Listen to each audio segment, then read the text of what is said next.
करम फरमा मेरे हर दिल अजीज़ हज़रत अल्लामा मौलाना मुफ्ती व कारी अब्दुल अलीम साहब सिद्दीकी दामत बरकातुहुम फैज़ याफ्ता पीर तरीक़त हज़रत अल्लामा पीर सलाहुद्दीन सैफ़ी नक्शबंदी दामत बरकातुहुम को बड़े ही अदब और एहतराम के साथ दरख्वास्त करूँगा। अल्लाह ने बहुत खूबसूरत आवाज़ का मालिक बनाया है, खूब मलका दिया है, उनसे आप हज़रात नसीहत आमेद खिताब समाअत फरमाएंगे। मैं बड़े ही अदब के साथ आवाज़ देता हूँ, हज़रत माइक पर तशरीफ़ लाएँ, अपने मुआविद हसना से सामीन को मुस्तफ़ीद फरमाएं।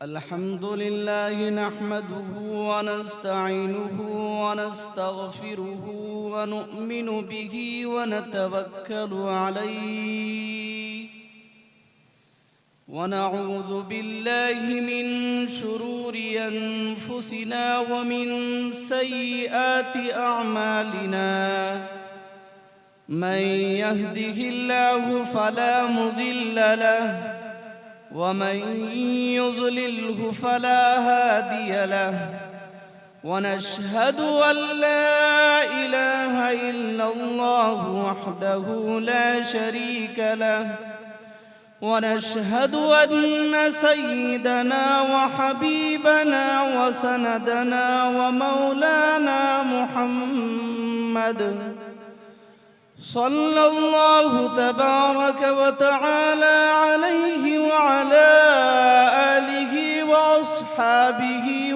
ज़ुर्रिय्यतिहि व अहली बैतिहि अजमईन। अम्मा बअदु फ़अऊज़ु बिल्लाहि मिनश शैतानिर रजीम। बिस्मिल्लाहिर रहमानिर रहीम। फ़अक़िम वजहक लिद्दीन हनीफ़ा फ़ितरतल्लाहिल्लती अलैहा वक़ाल अल्लाहु तबारक व तआला फ़ी मौज़िइन आख़र इन्नद्दीन इन्दल्लाहिल इस्लाम। वक़ाल अन्नबी सल्लल्लाहु अलैहि वसल्लम कुल्लु मौलूदिन यूलदु अलल फ़ितरह व अबवाहु युहव्विदानिही व युनस्सिरानिही व युमज्जिसानिही औ कमा क़ाल सल्लल्लाहु अलैहि वसल्लम। दुरूद शरीफ पढ़ लीजिए।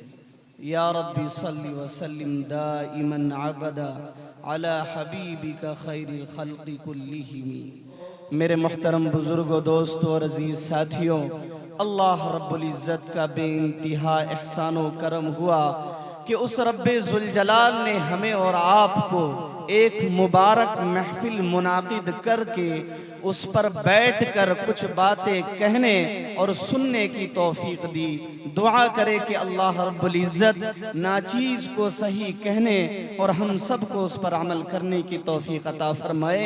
मैं हमेशा ये कहा करता हूँ कि रातें लंबी हो जाए, बातें भी लंबी हो जाए, लेकिन अमल से खाली हो, अमल नापैद हो, अमल बिल्कुल ना हो, तो याद रखें वो रात भी बेकार, वो बातें भी बेकार। लेकिन मुख्तसरन बात हो और मुख्तसर सी बातों पर अगर हम सब का अमल हो जाए तो हमारा आना भी कामयाब, आपका बैठना भी कामयाब। और अल्हम्दुलिल्लाह अगर अमल की नीयत से बैठेंगे तो अल्लाह रब्बुल इज़्ज़त अपनी जानिब से हिदायत देंगे और अमल की तौफीक अता फरमाएंगे।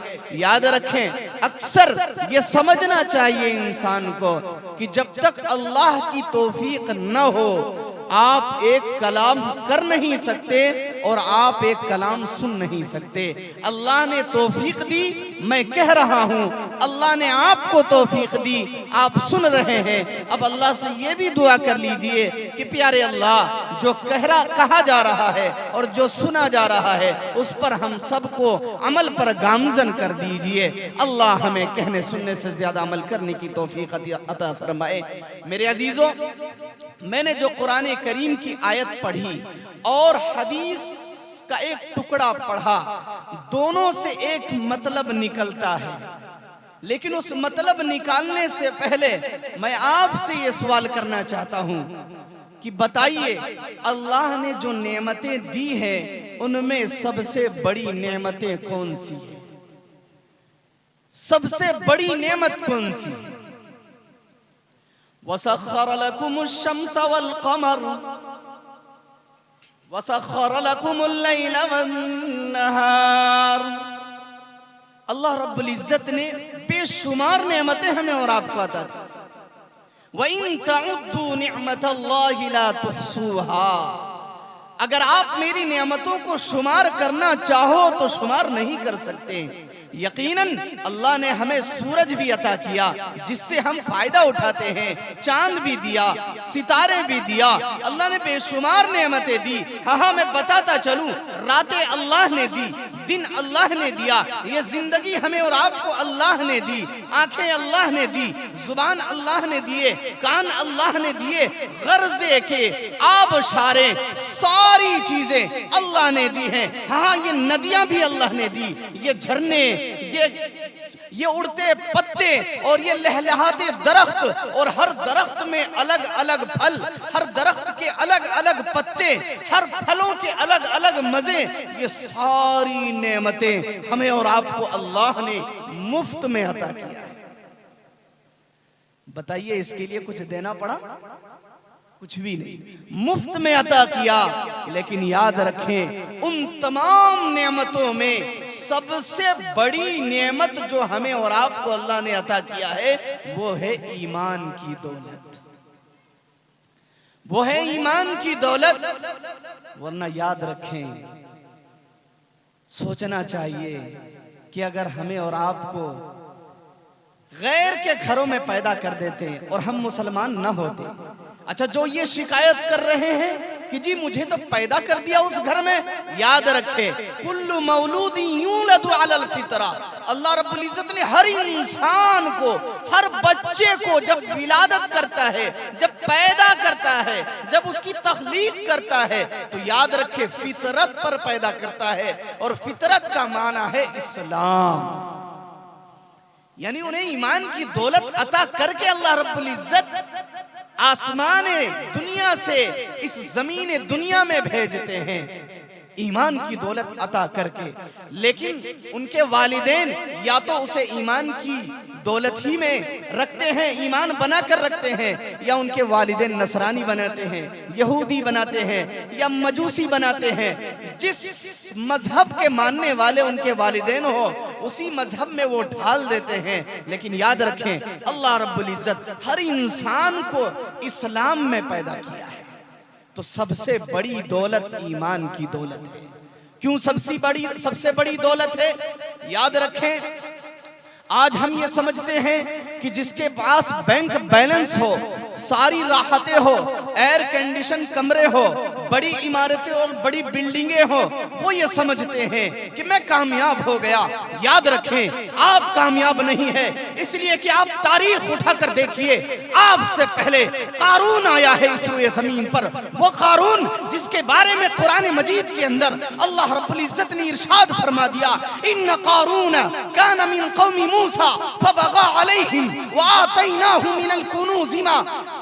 अल्लाह रब्बुल इज्जत ने फरमाया कि कारून वो शख्स है जिसको इतनी दौलत अता की थी, इतनी जायदाद अता किए थे, इतनी बैंक बैलेंस का मालिक बनाया गया था कि उसकी खजाने की कुंजी और चाबी को पकड़ने के लिए एक जमात की जरूरत पड़ती थी। लेकिन क्या वो कामयाब है?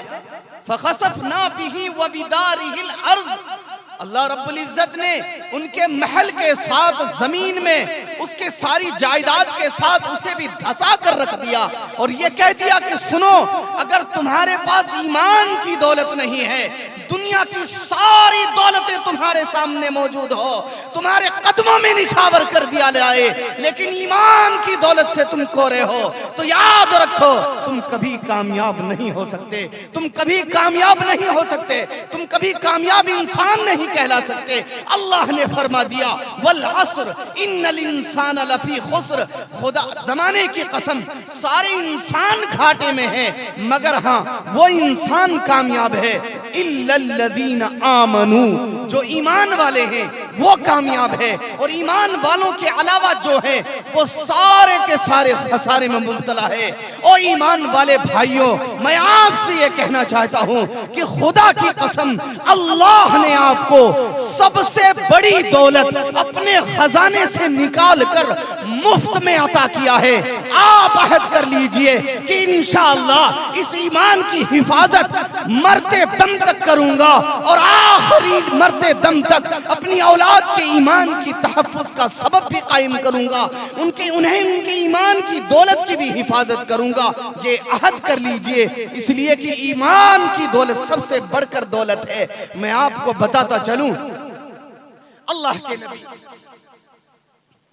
बस मुख्तसरन एक वाक़या पेश करके मैं बात को ज्यादा तवील न करते हुए ये कहना चाहता हूँ कि मुख्तसरन जो बात कहने के लिए मैं आया हूँ, जो दिल की दर्द लेकर आया हूँ, वो आप समझने की कोशिश करें। और खुसूसन जो पसे पर्दा बैठी उम्मत की माएँ और बहनें बैठी हुई है, मैं आपसे दरख्वास्त करता हूँ सुने इस वाक़या को, और इस वाक़या से जायज़ा ले कि हमें क्या सबक मिलता है। मेरे अजीजों, मैं आपको बताता चलूँ, इसी ईमान की खातिर पहले हर कौम ने जो भी मुस्लिम के सर्टिफिकेट लेकर के जिंदगी गुजारे हैं, आप सहाबाई किराम की जिंदगी उठाकर देख लीजिए, इस ईमान के सिलसिले में उन्होंने कितनी मेहनतें की है। खुदा की कसम, उन्होंने अपनी जानों का नजराना पेश कर दिया, उन्होंने अपनी जानों का नजराना पेश कर दिया, हर एक को सारी धन दौलत को खत्म कर दिया, लेकिन कभी ईमान का सौदा नहीं किया। क्या आपने बिलाल हबशी का वाकया नहीं पढ़ा? वही बिलाल हबशी जिन्हें तपते रेत पर लिटाया जाता था, तपते रेत पर लिटाकर उसके ऊपर से चट्टाने रख दिया जाता था, गर्म पानी उसके ऊपर डाल दिया जाता था। मुअर्रिखीन ने लिखा है कि बिलाल हबशी के एक एक बदन का एक एक गोश्त दिखने लगता था, हर जगह से चमड़ा उधेड़ चुका था, चमड़ा निकल चुका था, खाले खिस गई थी। मेरे अजीजों, लेकिन हमेशा हमेशा हमेशा हजरत बिलाल हबशी रजी अल्लाह ताला अन्हु की जुबान से यही सदा निकलती थी, अहद अहद अहद, मेरा रब एक है, मेरा रब एक है, मैं सारी कायनात को ठुकरा सकता हूँ। कौन सी दौलत है, कौन सी दौलत थी जो हजरत बिलाल के सामने न रखी गई थी? मैं आपको बताऊं, हजरत बिलाल का जो मालिक था और जो कुफार और मुशरिकीन थे, अबू जहल भी मौजूद, अबू लहब भी मौजूद, कहने लगे, ओ बिलाल, अगर तुम कहोगे तो इस मक्के की सरजमीन में सबसे हसीन और जमील औरत से तुम्हारा निकाह कर दिया जाएगा, तुम्हें खानदान का खानदान अता कर दिया जाएगा। सुनो, तुम्हारी गुलामियत में तुम्हारे नौकर के लिए और तुम्हारे खादिम के लिए शहजादों को लुटा दिया जाएगा, जैसी दौलत मांगोगे वैसी दौलत अता कर दिया जाएगा। लेकिन हजरत बिलाल ने ये कहा था, ना से तेरी जहमत का बहुत शुक्रिया, लेकिन ये दीवाना समझ बूझ के दीवाना बना है। मेरे अजीजों, सारी दौलतें हजरत बिलाल के कदम में निछावर कर दी गई थी, लेकिन उसके बाद भी बिलाल ने उस दौलत को अपने पांव के जरिए से ठाकर मार दिया और ये कह दिया कि जो जान मांगो तो जान देंगे, जो माल मांगो तो माल देंगे, जो जान मांगो तो जान देंगे, जो माल मांगो तो माल देंगे, मगर हमसे ये ना हो सकेगा कि नबी का जाहो जलाल दे दे। मेरे अजीजों, ऐसी जिंदगी गुजारी है इस्लाम के मत वालों ने, आज हमें भी अहद करना है। खैर, मैं आपको ये बताता चलूं, अल्लाह के नबी जनाब मोहम्मदुर रसूलुल्लाह सल्लल्लाहु अलैहि वसल्लम मेराज की रात में जब मेराज के लिए जा रहे थे, मेराज का सफर कर रहे थे, अल्लाह के नबी बुर्राक पर बैठे हैं, हजरत जिब्रील की रिफाकत है, जा रहे हैं। एक मकाम आता है बैतुल मुकद्दस के पास, मिस्र का इलाका है, वहां एक मकाम आता है, अल्लाह के नबी ठहर जाते हैं, बुर्राक भी रुक जाता है, हजरत जिब्रील के पांव थम जाते हैं, कहने लगते हैं ए हबीब क्या बात है, क्यों रुक गए, क्या माजरा है। अल्लाह के नबी ने कहा कि ए बिलाल जरा देखो तो सही, जरा अपनी नाक का जायजा ले लो, कितनी भीनी भीनी और कितना उम्दा खुशबू आ रही है, कितनी अच्छी खुशबू आ रही है, क्या बात है। हजरत जिब्रील कहते हैं ए अल्लाह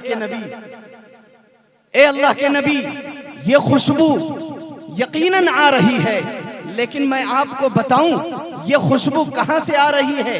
अल्लाह के नबी ने कहा ए जिब्रील जल्दी बताओ ये खुशबू कहां से है।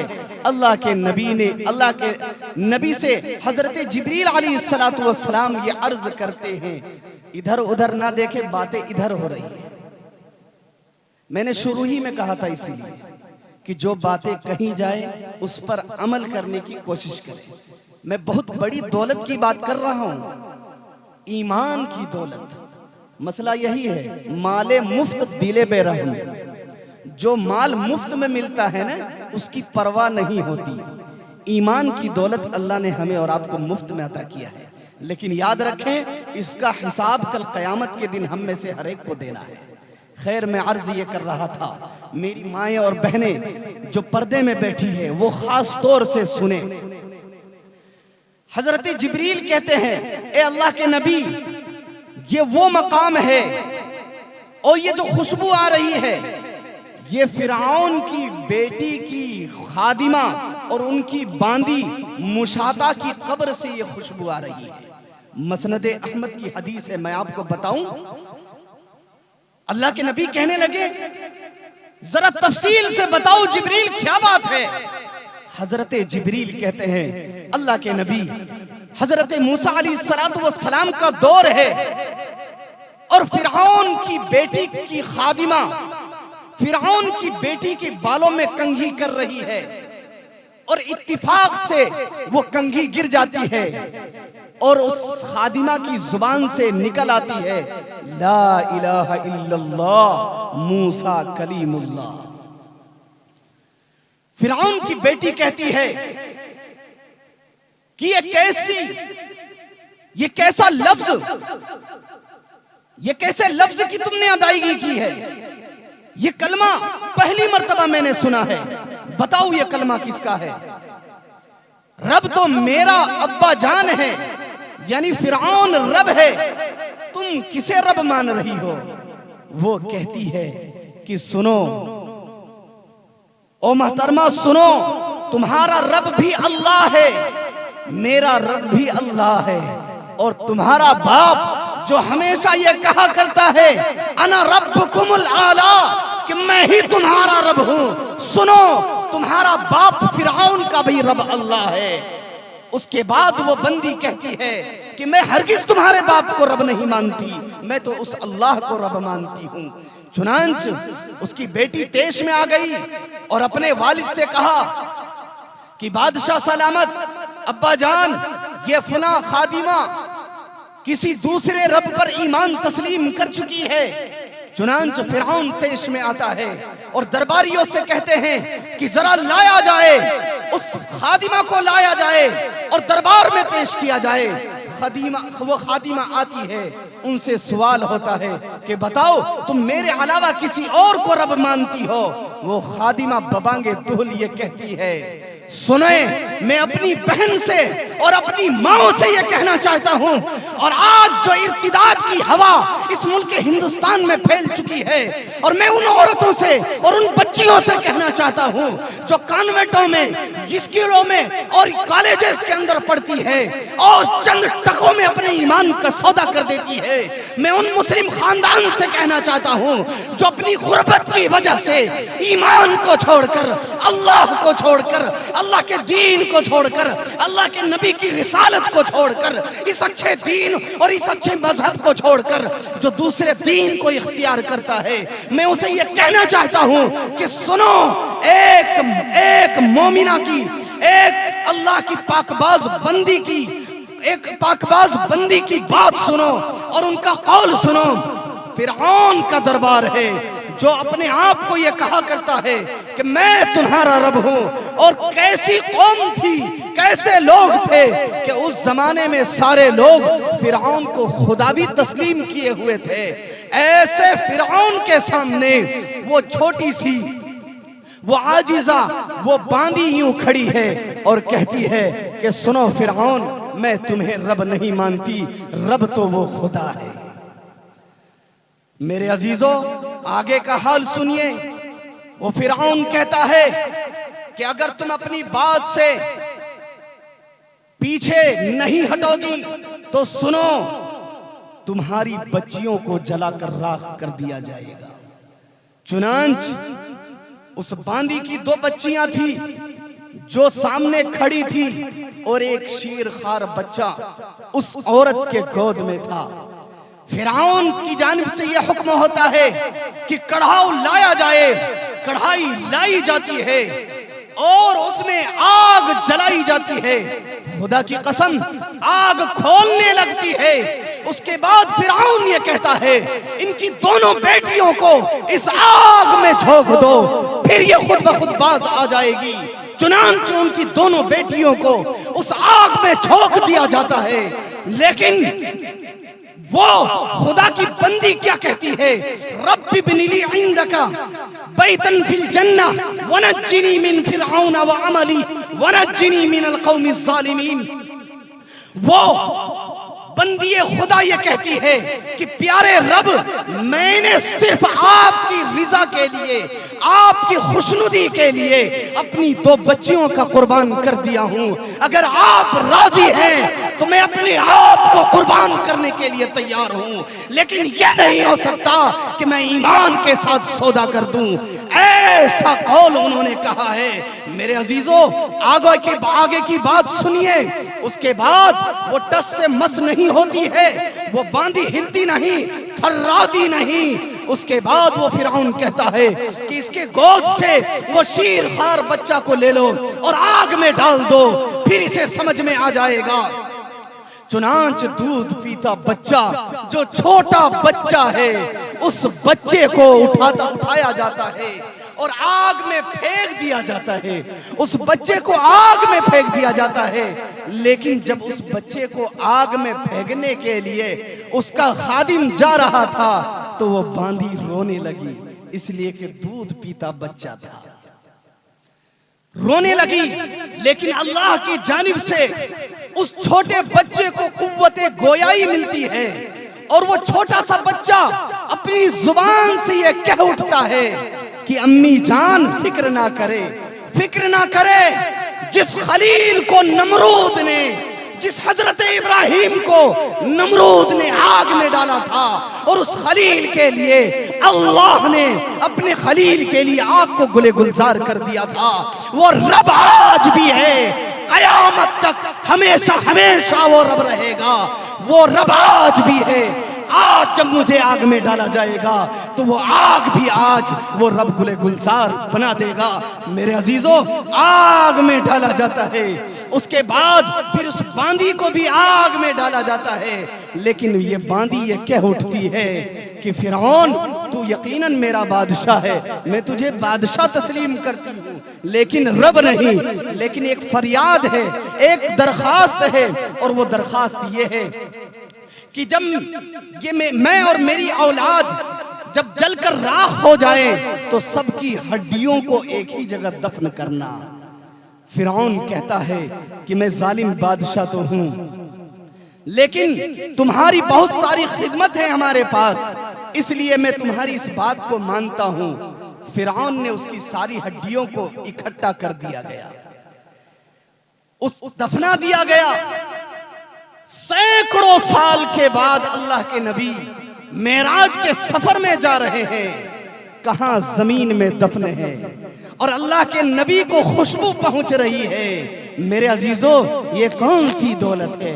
ये ईमान की दौलत है। ये वही ईमान की दौलत है कि जिसकी वजह से अल्लाह रब्बुल इज्जत ने वो नबी जो सरापा खुशबूदार है, वो नबी जो सरापा खुशबूदार है, बता देती थी खुशबू मुस्तफा की, बता देती थी खुशबू मुस्तफा की, अभी इस राह से आका गए हैं। तो आका क्या, पूरा जिस्म खुशबूदार है, लेकिन उसके बावजूद आका सफर मेराज पर है और इस खादिमा की खुशबू, इस खादिमा की कब्र की मिट्टी की महकार अल्लाह के नबी के पास पहुंचती है। मेरे अजीजों, अर्ज करने का मकसद यह है कि ये ईमान ही की दौलत है, ईमान ही की दौलत है।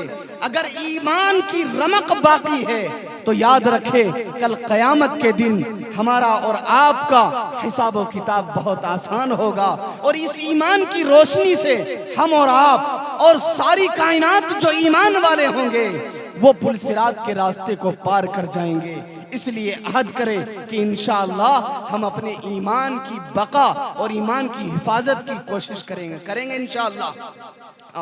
ये अहद कर ले, हमारे साथ आप भी कहें कि मरते दम तक इंशाअल्लाह हम अपने ईमान की हिफाजत करते रहेंगे, अपनी औलाद की हिफाजत करते रहेंगे, अपनी औलाद के ईमान की हिफाजत करते रहेंगे। मैं अपनी माओं और बहनों से आखिरी गुजारिश करना चाहता हूँ, दुनिया वाले कितना ही ऑफर दे, लेकिन आप उसे कह दे कि तौहीद की अमानत सीनों में है हमारे, तौहीद की अमानत सीनों में है हमारे, आसा नहीं मिटाना नामो निशा हमारा, और बातिल से डरने वाले ऐ आसमां नहीं हम, बातिल से डरने वाले ऐ आसमां नहीं हम, सौ बार कर चुका है तो इम्तिहा हमारा।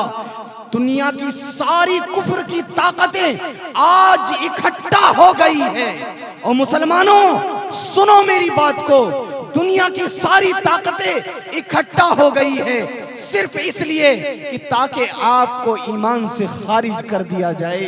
लेकिन याद रखें, जिस दौर में ईमान के सौदे की बात आई है, उस दौर में ईमान वाले अपने ईमान की हिफाजत की है। मैं इसी मुल्क हिंदुस्तान का वाकया बताऊं, आज से 200-250 साल पहले का वाकया है, जब इसी मुल्क में अंग्रेजों का नापाक कदम पड़ा है। तो गुजरात का वाकया है, वहां पादरी हजरात ईसाई लोग खाना तकसीम कर रहे थे, चुनांच बहुत सारे लोग मुर्तद हो रहे थे, सिर्फ इस माना कर कि उनके पास खाने का कोई सामान नहीं था। ईसाई लोग खाना देते थे, खाना देने की उजरत में उनके ईमान का सौदा करते थे और ये कहते थे कि तुम ईसाई मजहब को कबूल कर लो, तुझे खाना मिलेगा, तुझे नौकरियां मिलेगी।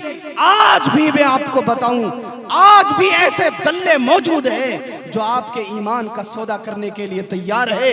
मैं आपको बताऊं, महाराष्ट्र का वाकया है, हमारे हजरत मौलाना खलीलुर रहमान सज्जाद नौमानी दामा फयूजुहुम, अल्लाह उनकी जिंदगी को सेहत व आफियत के साथ तवील फरमाए।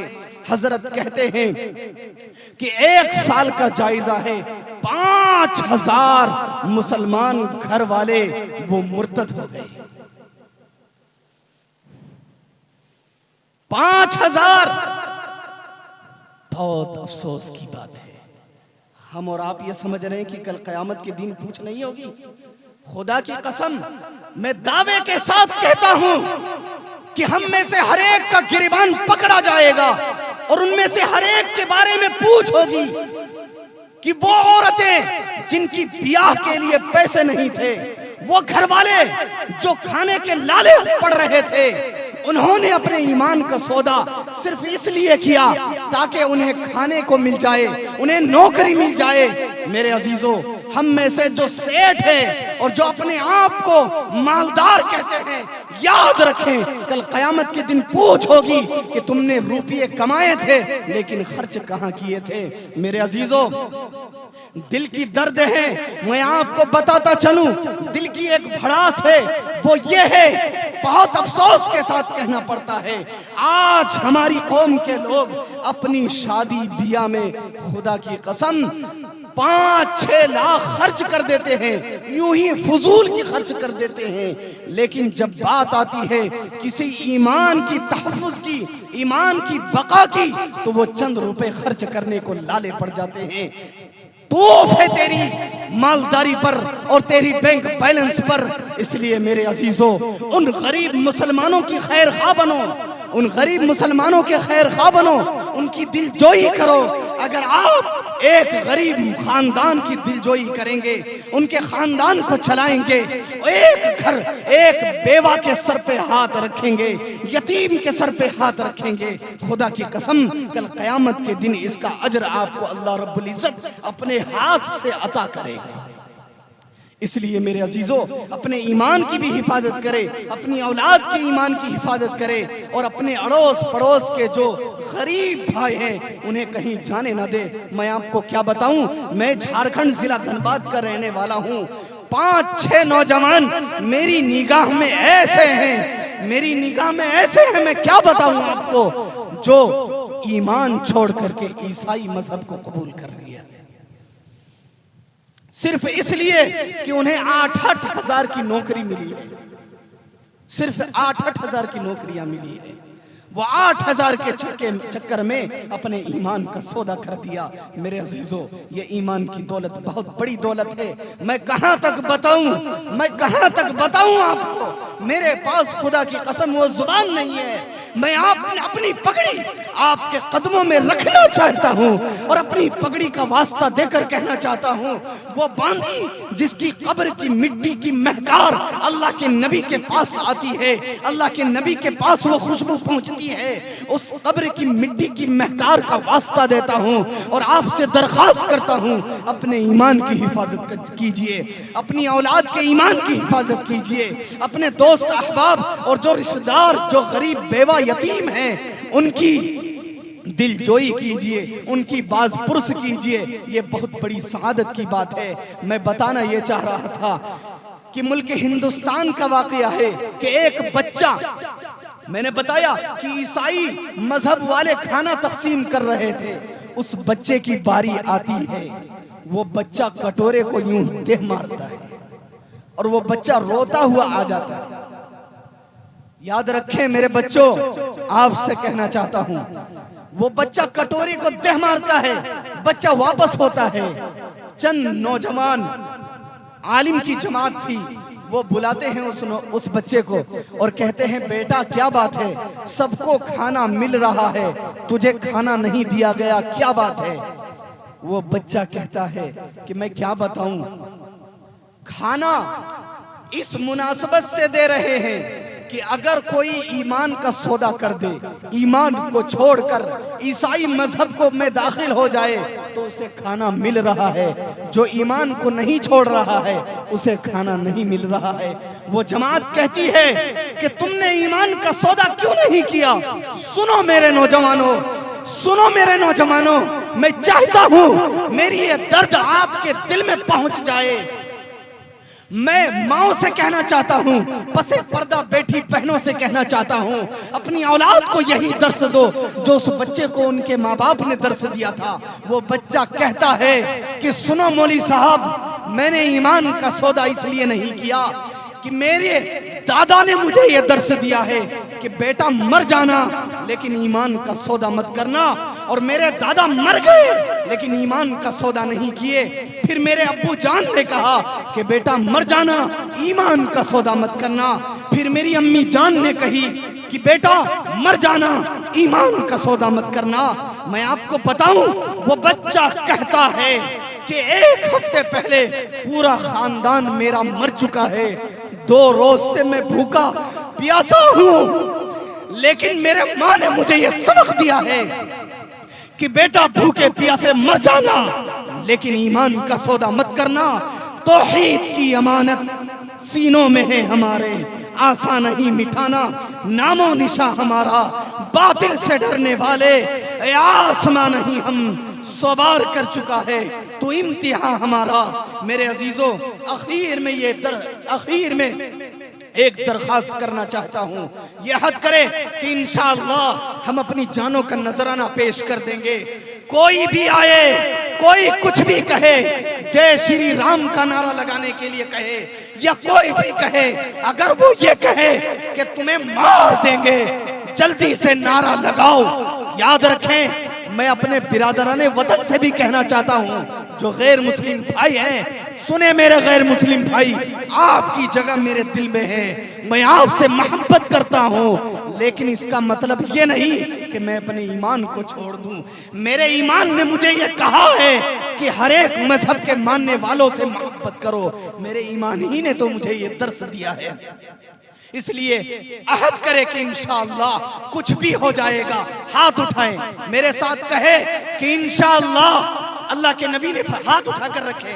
अल्लाह के नबी ने यह कहा था कि एक वक्त आएगा कि हाथ में आग लेकर के, हाथ में आग रहेगी और आपको ईमान की हिफाजत करनी पड़ेगी। आप मेरे साथ कहिए कि हाथ में आग नहीं, बल्कि हाथ में अगर पहाड़ जैसी आग भी आ जाए, जब भी हम उस आग से नहीं डरेंगे और इस्लाम का सौदा नहीं करेंगे। इंशाअल्लाह करेंगे, इंशाअल्लाह। इंशाअल्लाह ये मैं कदा सभी का है, कदम कदम बहम चले। ये मैं कदा सभी का है, कदम कदम बहम चले। हमारे साथ आप चले, तुम्हारे साथ हम चले। वमा अलैना इल्लल बलाग।